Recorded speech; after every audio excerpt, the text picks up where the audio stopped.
সুপ্রিয় দর্শক, trust Islamic life insurance limited নিবেদিত বিজিআইসি আয়োজিত ব্যবসা বাণিজ্য বিষয়ক জিটিভির সাপ্তাহিক অনুষ্ঠান বিজনেস এ টু জেডে আপনাদের স্বাগত জানাচ্ছি। আমি মোহাম্মদ গিয়াসউদ্দিন। দেশের ইন্স্যুরেন্স সেক্টর নিয়ে মানুষের এখনও আস্থার সংকট রয়েছে। সেই সংকট নিরসনের জন্য ইন্স্যুরেন্স ডেভেলপমেন্ট রেগুলেটরি অথরিটি কাজ করে যাচ্ছেন। অন্যদিকে বাংলাদেশের আমদানি রপ্তানির ক্ষেত্রে লজিস্টিক্স সাপোর্ট দিয়ে থাকেন বাংলাদেশ ফ্রেট ফরওয়ার্ডিং। এ নিয়ে আলোচনার জন্য আজকে জিটিভির বিজনেস এ টু জেডে উপস্থিত রয়েছেন প্রগতি লাইফ ইন্স্যুরেন্স পিএলসির সম্মানিত ব্যবস্থাপনা পরিচালক ও সিইও জনাব মোহাম্মদ জেলালুল আজিম এবং কনভেয়ার গ্রুপের সম্মানিত চেয়ারম্যান ও সিইও জনাব কবির আহমেদ। জনাব জেলালুল আজিম এবং জনাব কবির আহমেদ, আপনাদের দুজনকে স্বাগত জানাচ্ছি আজকে আমাদের এই অনুষ্ঠানে। ধন্যবাদ আপনাকে। আমি সর্বপ্রথম প্রগতি লাইফ ইন্স্যুরেন্স পিএলসির সম্মানিত ব্যবস্থাপনা পরিচালক ও সিইও জনাব জেলালুল আজিমের কাছে যেতে চাই। বাংলাদেশের মানুষকে ইন্স্যুরেন্সের আওতায় আনার জন্য, অধিকাংশ মানুষকে ইন্স্যুরেন্সের আওতায় আনার জন্য পেনিট্রেশন দরকার আছে, পেনিট্রেশন বৃদ্ধি করা দরকার আছে। এই পেনিট্রেশন বৃদ্ধি হলে আমরা জিডিপিতে কন্ট্রিবিউশন রাখতে পারবো। জিডিপিতে কন্ট্রিবিউশন বাড়লে অর্থনীতিতে, বাংলাদেশের অর্থনীতিতে অবদান রাখা যাবে। এই পেনিট্রেশন বৃদ্ধির ক্ষেত্রে আমাদের দেশে বা আপনাদের পক্ষে কি কি চ্যালেঞ্জগুলো আপনারা মোকাবেলা করছেন এবং সেখান থেকে উত্তরণের উপায় কি মনে করেন আপনি? প্রথমেই জিটিভি এবং স্পন্সরকে ধন্যবাদ জানাচ্ছি আমন্ত্রণ জানানোর জন্য। আপনি যথার্থই বলেছেন, বাংলাদেশে ইন্স্যুরেন্সের পেনিট্রেশন সারা দুনিয়াতে সর্বনিম্ন পর্যায়ের আমরা আছি। এখন যদি ধরা হয় তাহলে 0.4% মতো, যেটা জিডিপিতে আমাদের কন্ট্রিবিউশন ধরার মতোই না, বলার মতো না। এবং প্রতি বছরই এটা কিছু কিছু করে কমছে। কারণ হলো দেশের জিডিপি যে হারে বাড়তেছে, আমাদের ইন্স্যুরেন্সের প্রিমিয়াম সেইভাবে বাড়তেছে না, যার ফলে পেনিট্রেশন, আমি যদি বিগত 10 বছরের ইতিহাস তুলে ধরি তাহলে 10 বছর আগে 1-এর কাছাকাছি ছিল, সেটা প্রতি বছরই কমতে কমতে আপনার 0.4-এর দিকে চলে আসছে। তো ইন্স্যুরেন্স অত্যন্ত গুরুত্বপূর্ণ একটা খাত এবং এইটার পেনিট্রেশন বাড়ানো খুব জরুরি। ইন্স্যুরেন্স পেনিট্রেশন যদি আমরা বাড়াতে পারি তাহলে এই খাতটা যেভাবে ডেভেলপ করবে, একইভাবে আপনি বললেন এই খাতের মাধ্যমে আমরা যথেষ্ট টাকা পয়সা যেটা নিয়ে আসি, আমরা অর্থনীতিতে সেখানে ভূমিকা রাখতে পারি, যার ফলে দেশের অর্থনীতিতেও একটা বড় ভূমিকা রাখা সুযোগ এই পেনিট্রেশন বাড়ানোর মধ্যে আছে। কিন্তু আমরা যে চ্যালেঞ্জগুলো এখন ফেস করছি তার মধ্যে প্রথম হচ্ছে এই ইন্স্যুরেন্স সম্পর্কে মানুষের আস্থার একটা সংকট রয়েছে। এইটা জীবন বিমার ক্ষেত্রে খুব বেশি এবং সাধারণ বিমার ক্ষেত্রে কিছু কিছু ক্ষেত্রে আমরা দেখতে পাই। মূল কারণ হচ্ছে আমরা বিমা দাবি যথাযথভাবে পরিশোধ করছি না, অনেকে করলেও যথেষ্ট সময় ক্ষেপণ করে করছেন, যার ফলে ইন্স্যুরেন্স কোম্পানিগুলো যে কমিটমেন্টটা করে সেই কমিটমেন্ট ফুলফিলটা সেইভাবে হয় না। এর ফলেই আপামর জনসাধারণ ইন্স্যুরেন্স সম্পর্কে একটা নেতিবাচক ধারণা পোষণ করে। তো আমি মনে করি সর্বপ্রথম দরকার আমাদের আস্থাটা বাড়ানো বা পজিটিভ করা। আস্থা পজিটিভ করতে গেলে বিমা দাবিটা পরিশোধ করতে হবে। বাংলাদেশের জীবন বিমার ক্ষেত্রে প্রায় 60%-এর কাছাকাছি চলে আসছে বিমা দাবি পরিশোধের হারটা। এইটাকে শতভাগে নিতে হবে, অর্থাৎ যে দাবিটা প্রদানযোগ্য সেই দাবিটা শতভাগ অতি দ্রুত ঝামেলাবিহীনভাবে পরিশোধ করতে হবে। তার জন্য আমরা এখন ডিজিটাল প্রযুক্তির ব্যবহার করতে পারি, যেটা ঝামেলাবিহীনভাবেই আমরা গ্রাহকের কাছে টাকা পৌঁছিয়ে দিতে পারবো। সাধারণ বিমার ক্ষেত্রে বিমা দাবি পরিশোধের একটা বড় বাধা হলো সার্ভেয়ারদের মাধ্যমে লস অ্যাসেসমেন্টটা। এখানেও যদি আধুনিক প্রযুক্তির ব্যবহার করা যায় তাহলে খুব দ্রুততম সময়ে লস অ্যাসেসমেন্ট করে বিমা দাবি পরিশোধ করা যেতে পারে। সো বিমা দাবি পরিশোধটা সবচেয়ে গুরুত্বপূর্ণ আমি মনে করি আস্থার সংকট দূর করার জন্য, এবং আস্থার সংকট দূর করতে পারলে আমরা পেনিট্রেশন বাড়ানোর পথে কাজ করতে পারবো। আপনার কাছ থেকে আবার শুনবো। আমি একটু জনাব কবির আহমেদের কাছে যেতে চাই। আপনি বাংলাদেশের রপ্তানি আমদানির সাথে একদম ওতপ্রোতভাবে জড়িত এবং আপনি বাপার প্রেসিডেন্টও বটে। আমি একটু জানতে চাইবো আপনার কাছ থেকে আমদানি রপ্তানির ক্ষেত্রে আপনারা কি কি চ্যালেঞ্জগুলো ফেস করেন, বাধাগুলো ফেস করেন? লাইক আমরা যে অনেক সময় শুনি যে কাস্টমে অনেক ধরনের জটিলতা শুনি বা জটের কথা শুনি। আপনি যদি দর্শকদের উদ্দেশ্যে বলতেন একটু। ধন্যবাদ জিটিভিকে আজকে বিজনেস এ টু জেড আমাদেরকে ইনভাইট করার জন্য। আপনারা ভালো করে জানেন আমাদের বাংলাদেশের অর্থনীতিতে অত্যন্ত গুরুত্বপূর্ণ একটা বিষয় হচ্ছে আমদানি এবং রপ্তানি, এবং সেই আমদানি রপ্তানির পুরা বিষয়টা আমরা ডিল করে থাকি এবং তারই অন্তত 90% বাংলাদেশের চট্টগ্রাম বন্দর দিয়ে পরিচালিত হয়ে থাকে, বাকি অন্যান্য ল্যান্ড পোর্ট এবং মংলা পোর্ট দিয়ে পরিচালিত হয়ে থাকে। তো আমি যদি সমস্যাগুলোর মধ্যে আলোকপাত করি, সেখানে আমাদের মূল সমস্যা হলো অবকাঠামো এবং তার সাথে সাথে আমাদের যে ইনস্টিটিউশনাল সমস্যাটা। আমদানি রপ্তানির অন্যতম স্টেক হোল্ডার হলো জাতীয় রাজস্ব বোর্ড, তারপরে বিভিন্ন বন্দরসমূহ এবং সিভিল এভিয়েশন, কাস্টমস ইত্যাদি। দেখুন, আমরা সবাই প্রথমেই কাস্টমসকে পিন পয়েন্ট করে এবং বিভিন্ন সেক্টরকে পিন পয়েন্ট করে, কিন্তু আসলে আমরা কখনো গোড়াতে হাত দিই না যে আমাদের সমস্যাটা আসলে কোন জায়গায়। বেসিক্যালি আমাদের সমস্যাটা হলো রাজনীতিক। একটা যদি দেশের পলিটিক্যাল কমিটমেন্ট না থাকে, তখন আপনি সরকারি কর্মকর্তা অথবা কর্মচারী অথবা একটা সার্টেন ডিপার্টমেন্টের উপর ডিপেন্ড করে আপনি তাদেরকে দায়ী করতে পারবেন না। এখন customs, port, airport, civil aviation, আমরা যে সেক্টরই বলি না কেন, সেই সেক্টরের তাদের তো নিজস্ব যথেষ্ট সীমাবদ্ধতা আছে। যেহেতু আমাদের সেই রাজনৈতিক সচেতনতা এবং আমাদের আমদানি রপ্তানির ক্ষেত্রে আমি এখনও মনে করি আমাদের যথেষ্ট ট্রেনিং ইনফ্রাস্ট্রাকচার অভাব আছে, এবং যিনারা এই কাজগুলো করবেন ওনাদের দক্ষতা বৃদ্ধির জন্য সরকারের যে সমস্ত পদক্ষেপগুলো আছে সেগুলোতে আমরা বৈশ্বিক দেশের তুলনায় আমরা অনেক পিছিয়ে আছি। তার উপরে আমাদের উপরে চেপে আছে অন্তত 200 বছরের একটা আমলাতান্ত্রিক জটিলতা। সেই জায়গা থেকে কিন্তু আমরা খুব বেশি বের হতে পারি নাই। যদিও বলা হচ্ছে এখন যে আমরা ডিজিটালাইজেশনে যাচ্ছি অথবা গিয়েছি, কিন্তু বাস্তবে কিন্তু আমরা কোথাও নাই। আপনি দেখেন আজকে কত বছর যাবত আমরা ন্যাশনাল সিঙ্গেল উইন্ডো নিয়ে কথা বলছি, কিন্তু national single window as such কোনো ফাংশন করছে না। আপনি এখনও মানে ম্যাক্সিমাম যেই সেক্টরে আপনি যাবেন আমদানি রপ্তানিকে সাবস্টিটিউট করার জন্য সহায়ক যেই সমস্ত দলিলাদি আমাদের প্রয়োজন হয়, সেগুলো কিন্তু কোনো কোনো ক্ষেত্রে ম্যাক্সিমাম ক্ষেত্রে ম্যানুয়ালি করতে হয়। কাস্টমসে কিন্তু এখনও স্বাক্ষর প্রথা চালু আছে। কাস্টম সরকাররা কিন্তু এখন সেখানে বন্দরে এবং এয়ারপোর্টে কাস্টম স্টেশনে এখন যেতে হয় ক্লিয়ারেন্সের জন্য। তো সেই ক্ষেত্রে আমরা কোথায় ডিজিটাল হলাম? এখানে আমরা না ম্যানুয়াল না ডিজিটাল। এটা কিন্তু আরও অনেক বড় একটা সমস্যা। কিন্তু আমি যেটা প্রথমে বলেছি, এটার জন্য আমি কাস্টমসকে সামগ্রিকভাবে দায়ী করতে চাই না, কিন্তু কাস্টমস তো একা এই কাজটা করে না। বাইরের থেকে সবাই মনে করে যে এটা কাস্টমস, আসলে কিন্তু বিষয়টা তা না। এখানে কাস্টমসরা তার অনেকগুলো সংশ্লিষ্ট ডিপার্টমেন্ট আছে, ব্যাংক আছে, বাণিজ্য মন্ত্রণালয় আছে এবং অন্যান্য মন্ত্রণালয়গুলো সেটার সাথে সংশ্লিষ্ট। যার কারণেই এই সমস্ত আইপিও ইম্পোর্ট পলিসি অর্ডারের যে নিয়ম অনুযায়ী যখন সমস্ত দলিলাদি সাবমিট করা হয়, তখন অনলি কিন্তু কাস্টম ক্লিয়ারেন্সটা হয়ে থাকে। তো এছাড়া আপনি যদি দেখেন আমাদের যে ইনফ্রাস্ট্রাকচার, আজকে আমরা ফ্রেট ফরওয়ার্ডাররা আমরা বৈশ্বিক বিশ্বে আমরা যেভাবে কাজ করি, একজন ফরওয়ার্ডার তার কাজের বাংলাদেশে মাত্র সে 15 থেকে 20% কাজ সে করতে পারছে, বাকি 90% কাজ করে either customs or port or অন্যান্য সংস্থা। কিন্তু কথা ছিল একটা শিপমেন্ট যখন বাংলাদেশে আসবে, তখন এই শিপমেন্টে বাংলাদেশে ঢোকার সাথে সাথেই একজন ফ্রেট ফরওয়ার্ডার তার দায়িত্ব নিয়ে নেবে এবং সে অত্যন্ত দ্রুততর সময়ে সে তার শিপমেন্টটা সে তার ক্লায়েন্টের কাছে সে ডেলিভারি দিয়ে দিবে।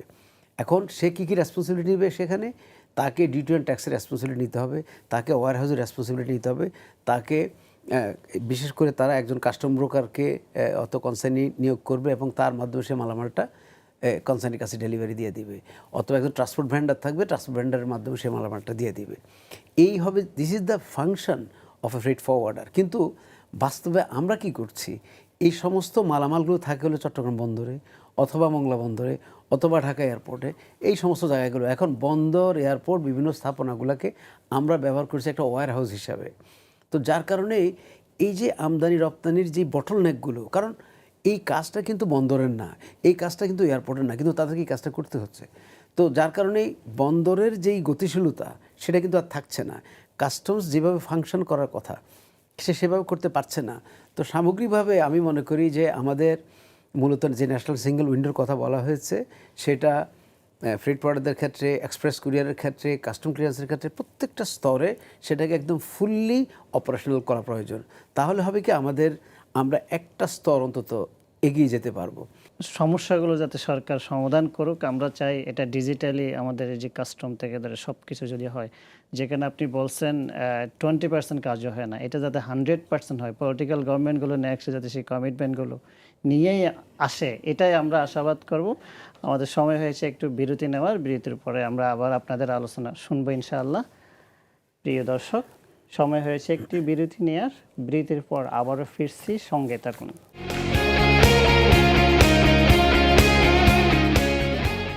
প্রিয় দর্শক, বিরতির পর আবারও স্বাগতম।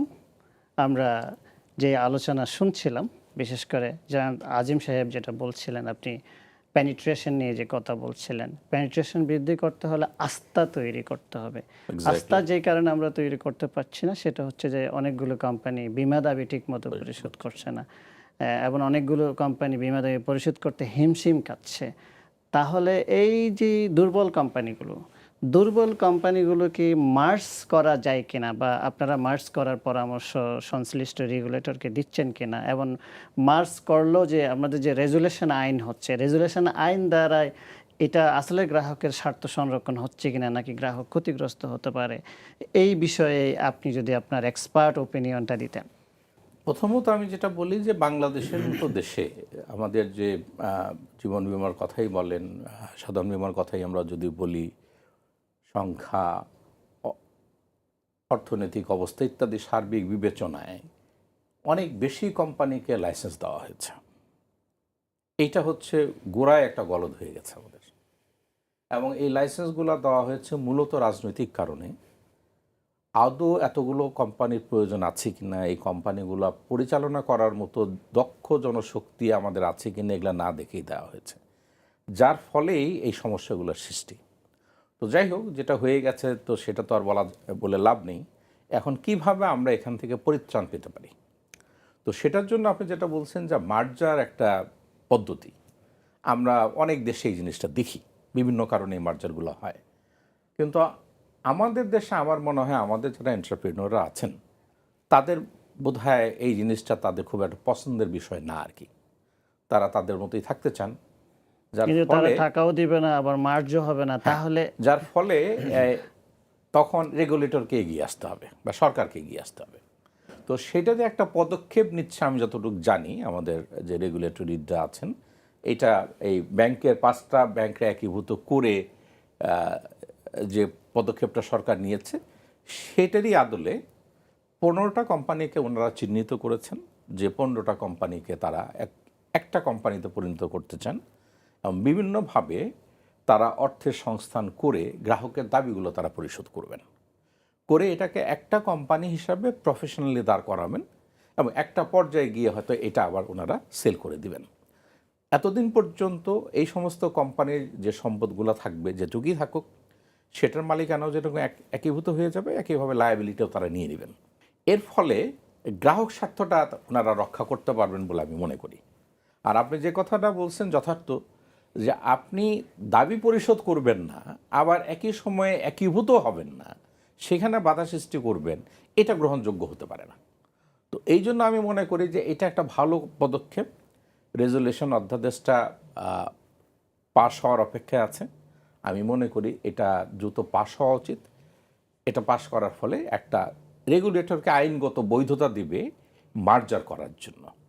ইজার হিসাবে আরও 15টা কোম্পানিকে ওনারা মধ্যম ঝুঁকির ভিতরে ধরেছেন। আমি যদি লাইফ ইন্স্যুরেন্সের কথা বলি, আমাদের 36টা কোম্পানি, তার মধ্যে 6টা তাদের কেপিআই হিসাবে 6টা ভালো, যারা দাবি পরিশোধ করছে, 15টাকে তারা অত্যাধিক ঝুঁকি চিহ্নিত করে তাকে একীভূত করার চেষ্টা করছেন। আর যে পণ্যটা মধ্যম ঝুঁকি তারা চেষ্টা করবেন প্রপার মনিটরিংয়ের মাধ্যমে তাদের স্পন্সরদের বা ম্যানেজমেন্টের সাথে আলাপ আলোচনা করে কিভাবে তারা এই মধ্যম ঝুঁকি থেকে ভালো কোম্পানিতে পরিণত হতে পারে। তো এই পদক্ষেপগুলো যদি যথাযথভাবে পরিচালনা করা যায় তাহলে সংখ্যাটা 36 থেকে কিন্তু দেখবেন 15, 6, 20-22টার ভিতরে চলে আসবে এবং আস্থাটা আনা হবে। আপনি যে মধ্যম ঝুঁকির যে কোম্পানিগুলোর কথা বলছেন, তাদেরকে যদি এই মধ্যম ঝুঁকি থেকে যদি উত্তরণ হতে হয় তাহলে তাদেরকে ভালোভাবে ব্যবসা করতে হবে। ব্যবসা না করলে যদি তারা সারপ্লাস করতে না পারে তাহলে তারা দাবি পরিশোধ করতে পারবে না, প্রফিট করতে পারবে না। একই সাথে আমরা মাঝখান দিয়ে গত কয়েক বছর ধরে মোটামুটি শুনতেছি ব্যাংক অ্যাসুরেন্সের কথা এবং বেশ কয়েকটা কোম্পানি ব্যাংক অ্যাসুরেন্স করে যাচ্ছে। আপনার কোম্পানি খুব ভালোভাবে করছেন আমরা যতটুকু জানি। তো ব্যাংক অ্যাসুরেন্স নিয়ে যতটুকু তোড়জোড় আমরা দেখছিলাম, আমাদের কাছে মনে হচ্ছে যে এখন একটু কেমন জানি এটা ব্যাংক তেমন একটা আগ্রহ ইন্টারেস্ট দেখাচ্ছে না। তো ব্যাংকগুলো যদি এগিয়ে আসতো, যে মধ্যম কোম্পানিগুলোর সাথে যদি একটু এগিয়ে আসতো তাহলে তাদের মাধ্যমে যদি কিছু প্রিমিয়াম পেতো, যেগুলো প্রিমিয়ামগুলো কস্ট ইফেক্টিভ হতো, তখন আরও একটু আমার মনে হয় এটা একটা সাপোর্ট হিসেবে কাজ করতো কিনা। এই ব্যাংক অ্যাসুরেন্স নিয়ে যদি আপনি কিছু বলতেন। না, অবশ্যই ব্যাংক অ্যাসুরেন্স আমাদের দেশে পেনিট্রেশন বাড়ানোর জন্য আমাদের ডিস্ট্রিবিউশন চ্যানেল যেরকম বাড়াতে হবে, একইভাবে প্রোডাক্ট ইনোভেশন লাগবে। ডিস্ট্রিবিউশন চ্যানেলকে আধুনিক করতে হবে এবং প্রযুক্তি নির্ভর করতে হবে, তাহলেই কিন্তু আমরা পেনিট্রেশনটা বাড়াতে পারবো। এখন ব্যাংকের কথা যদি আমি বলি, বাংলাদেশ ব্যাংকের রেগুলেশনে কিছু গাইডলাইন দেওয়া আছে। ওনারা সব ব্যাংকে অ্যালাউ করেন নাই, তারা কিছু কিছু ক্রাইটেরিয়া ফিক্স করেছেন। আমরা এই রেগুলেশন করার সময় আমি যেহেতু জড়িত ছিলাম, আমি প্রস্তাব করেছিলাম যে ব্যাংকগুলোকে এত রেগুলেশন দেওয়ার প্রয়োজন নাই, কারণ ওরা তো আসলে মিডলম্যান হিসেবে কাজ করবেন, ওরা তো দায় নেবে না, দায়টা নেবে ইন্স্যুরেন্স কোম্পানি। কাজেই তারা যেহেতু একটা কর্পোরেট এজেন্ট হিসেবে কাজ করবে, তাদের জন্য এত বাধ্যবাধকতা রাখাটা ঠিক হবে না। তো ওইটা করার কারণে কিছু সংখ্যক ব্যাংক কোয়ালিফাই করে না এই ব্যাংকের সঙ্গে আসার জন্য। এটা একটা ব্যাংকের জন্য বড় অন্তরায় হয়ে গেছে। আমরা মনে করি যে এনপিএল এর যে শর্তটা দিয়েছে, এনপিএল এর সাথে এখানেতে সেল করার সাথে কোনো শর্ত যে আসলে সে তো মিডলম্যান হিসেবে কাজ করতেছে, কাজেই ঝুঁকি তো ইন্স্যুরেন্স কোম্পানি নিচ্ছে, কাজে তাকে এইভাবে একদম আটকে ফেলার কোনো মানে হয় না। আমরা চাই বাংলাদেশ ব্যাংক এটা শিথিল করুক। আমি একটু জনাব কবির আহমেদের কাছে যেতে চাই। আপনি সম্প্রতি আমরা দেখছি শাহজালাল আন্তর্জাতিক বিমানবন্দরে বড় ধরনের একটা অগ্নিকাণ্ড ঘটেছে। এখানে আপনারা ফ্রেট ফরওয়ার্ডিংয়ে যারা ছিলেন আপনাদের অনেক ক্ষতি হয়েছে। আপনি এই ম্যানেজমেন্টটাকে কীভাবে দেখছেন এবং এটাকে বিশেষ করে আমরা অনেক সময় যে ইন্স্যুরেন্স করার ক্ষেত্রে যেটা শুনছি যে এয়ার রিস্ক, নন এয়ার রিস্ক, বিভিন্ন কথাবার্তা শুনি, অনেক ইন্স্যুরেন্স কোম্পানি ক্ষতিপূরণ দেয় নাই বা দিতে পারে নাই কভারেজে না থাকার কারণে। এই বিষয়ে যদি আপনি একটু আপনার এক্সপিরিয়েন্স থেকে বলতেন। ধন্যবাদ। এটা আসলে দুঃখজনক ঘটনা। ঢাকা আন্তর্জাতিক বিমানবন্দর, শাহজালাল বিমানবন্দরে এত বড় একটা ভয়াবহ অগ্নিকাণ্ড ঘটে গেল, কেপিআই নাম্বার 1, এবং এই ধরনের একটা দুর্বিষহ অবস্থা একটা দেশের সামগ্রিক অর্থনীতির জন্য অত্যন্ত ভয়ানক এবং আমাদের দেশের ইমেজের জন্য অত্যন্ত ভয়ানক একটা বিষয়। সেটা কোনো সন্দেহ নেই। আমাদের ইন্ডাস্ট্রি ইটসেলফ, বিশেষ করে আমরা যখন চিন্তা করছি যে আমরা পুরা সাউথ ইস্ট এশিয়াতে আমাদের এয়ারপোর্ট হবে একটা রিজনাল হাব, সেটা আমরা উই ড্রিম এট ইট, আমরা ড্রিম দেখি। সেখানে আপনার এই বিমানবন্দরে যে ওয়্যারহাউস ব্যবস্থাটা, এখন যে অগ্নিকাণ্ডের কারণে বিশাল একটা আস্থার সংকট তৈরি হচ্ছে না? অনেক বড় আস্থার সংকট তো অবশ্যই আছে। একটা পর্যায়ে তো বিভিন্ন কোম্পানিগুলো, এয়ারলাইন্সগুলো দে আর নট রিল্যাক্টেন্ট ছিল। তো লাকিলি আমাদের যেই অ্যাডভাইজার মহোদয় ছিলেন উনি কিন্তু ব্যক্তিগত উদ্যোগে উনি কিন্তু ইমিডিয়েটলি এয়ারপোর্টটাকে রিফাংশনিং করেছেন। এটা কিন্তু পৃথিবীর কোথাও সম্ভব কিনা আমার সন্দেহ আছে। তো এটা আমি জানি না, আমি মন্তব্য করতে চাই না এটা কি পলিটিক্যাল নন পলিটিক্যাল গভর্নমেন্টের কারণে কিনা, সেটাই মন্তব্যতে আমি যাচ্ছি না। But this is a capability of a person, এটা হলো ইম্পর্ট্যান্ট। আর যেই অক্ষমতাটা এই যে কেন ঘটলো, এটা দেখেন বিমানবন্দরের মতো একটা জায়গায় যদি শর্ট সার্কিট হয়ে সেখানে 8 ঘন্টা যাবৎ সেখানে যদি আমরা অগ্নি নির্বাপন করতে না পারি, আমি কারো দায়ের কথা বলছি না, দোষের কথা বলছি না, কিন্তু যদি আমরা সামগ্রিকভাবে বিষয়টাকে আমরা একটু অ্যানালাইসিস করি তাহলে এটা কিন্তু অত্যন্ত ভয়াবহ একটা ব্যাপার যে যেই জায়গাটা আমাদের সামগ্রিকভাবে এয়ার কার্গো ম্যানেজমেন্টের একটা একমাত্র বাংলাদেশের এই আউটলেটটা, আর কোনো আউটলেট কিন্তু আমাদের নাই। অর্থাৎ আমাদের টোটাল, আমরা এক্সপ্রেস কুরিয়ার বলেন, এয়ার কার্গো বলেন, সমস্ত ব্যবস্থাপনাটা কিন্তু আমাদের একদম কমপ্লিটলি ড্যামেজ হয়ে গিয়েছে। আমাদের ভাগ্য খুবই ভালো যেটা টার্মিনালের দিকে যায় না, এর আগেই সেটাকে নিয়ন্ত্রণ করা গিয়েছে। এটার জন্য আমরা খুবই ভাগ্যবান আমি মনে করি। যাই হোক, এখন আমি এটা মনে করি যে আমাদের সিভিল এভিয়েশন তথা বিমান তথা আমরা যারা প্রাইভেট সেক্টর থেকে আসি, আপনি যদি প্রাইভেট সেক্টরের লেন্স দিয়ে যদি প্রবলেমটাকে আপনি দেখেন, তাহলে মনে করবো যে রেগুলেটররা যে ধরনের নিয়ম নীতি আমাদের জন্য বেঁধে দেয় সেটা কিন্তু আমরা মানতে বাধ্য হই। এখন সেখানে হয়তো নিয়ম নীতি আছে, হয়তো আমাদেরও উদাসীনতা আছে, হয়তো রেগুলেটররাও প্রপারলি সুপারভাইজ করে নাই, সেটাও আছে। আর সবচেয়ে এখানে বড় যে সমস্যাটা, যে ওয়্যারহাউস ম্যানেজমেন্টের যে সেগ্রিগেশনটা, এটা কিন্তু আমি যদি আমার যদি অনেস্ট ওপিনিয়ন দিই, সেটা কিন্তু প্রপারলি ছিল না সেখানে। এটা কিন্তু অনেক বড় একটা কারণ এটাকে অ্যাগ্রাভেট করার জন্য। না হলে হয়তো একটা সার্টেন জায়গায় সেটাকে সেখানে নিয়ন্ত্রণ করা যেত। আমরা একটু শুনছি এখানে যে প্রথমে অগ্নিকাণ্ডটা যেভাবে হয়েছে, আপনার ফায়ার সার্ভিসের বড় একটা গাফলতি ছিল, মানে হয়তো একদম ইনিশিয়ালি এটাকে শেষ করে দেওয়া যেত। তারা নাকি ক্রাম কেন ওখানে বসে কাজ করে, আমি ব্যক্তিগতভাবে আমি যখন স্পটে গেলাম তখন আমি ফায়ার সার্ভিসকে পেয়েছি। আমরা তো যেতেও পারছিলাম না, যখন গেলাম তখন আমরা ফায়ার সার্ভিসকে পেয়েছি। আমার বিভিন্ন টেলিভিশন আমার ইন্টারভিউ আছে। তো এখন এটা, হ্যাঁ, ফায়ার সার্ভিসটা কেপিআইতে কী ধরনের ফায়ার সার্ভিস থাকা দরকার অ্যাজ পার আইকাও রুল অনুযায়ী, সেটা সিভিল এভিয়েশন ভালো বলতে পারবেন। সেইটা আমার বিষয় না, বা আমার সেই নলেজটাও নাই।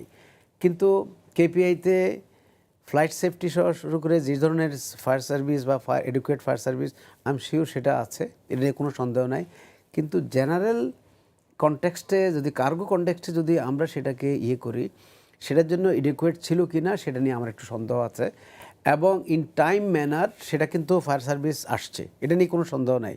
যেই কথাগুলো বলা হচ্ছে ঢুকতে দেওয়া হয় নাই, এগুলো কিন্তু একটু অতিরঞ্জিত আমি বলবো। এটা ব্যাপারটা কিন্তু এরকম না। একটা সেফ জোনে ঢুকতে হলেও সেটা ফায়ার সার্ভিস হোক, তার মধ্যে একটা ছোটোখাটো প্রসিডিউর তো অন্তত মেনটেন করতে হয়।